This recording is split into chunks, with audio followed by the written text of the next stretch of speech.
Hi everybody, welcome back to Book Talk with Notion Press. Here we have with us Miss, Alexandra Papanikolaou, author of Face Yoga with Me, which talks and speaks about facial exercises to tone the skin and make it glow.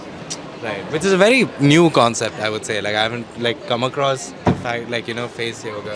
Face yoga is not something new. It has Okay. been in our civilization for many decades, for sure. Right. What is one thing about your book you think is unique in its theme or genre? We speak about face yoga Oh, itself. that in itself is very People unique, yeah. everywhere in the world, they know yoga in the normal way of hatha Right. yoga or the spirituality of it. On Right. my book, I give something that does not exist on many other face yoga books. It's a concept of lifestyle.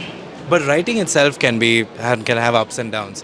What are some of the biggest challenges you faced while writing this book?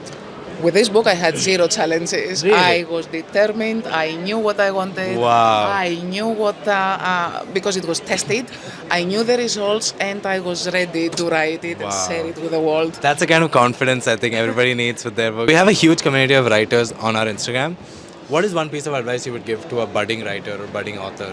What worked for me on both my books, start typing and thinking and writing midnight after. Okay, right. There is when my inspiration comes, when Right. everybody else in the house is sleeping and it's Right. quiet. But believe in yourself. What you do it for you Right. and then for everybody else. That's and the if one. you're happy with your content, there is a guaranteed success. Wow, that is wonderful advice. Thank you so much, man. Thank you so much Thank for you. sharing your experience. I You're hope you have a wonderful book fair. Thank you so much. Thank you.